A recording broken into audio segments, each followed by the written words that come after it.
हाय सांग मैंने good morning. आज आम पिंकुन बर्थडे तो से बहुत रोषेईबास सरी कौन कौन मुझे देखा यहाँ खड़ा जो छुई आ पणस मंजी आलू कुंदुरी भजा माछ भजा बोईतालु डंक राई माछ और आलू झोल हो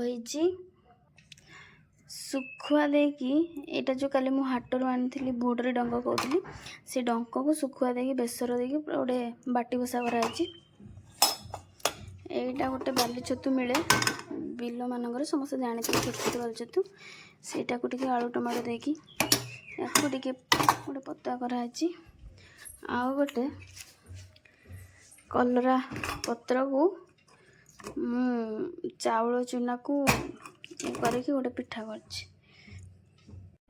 बर्थडे स्पेशल इवनिंग रे आ जा हम लंच में किसी खाइबू आम सब मिसिक।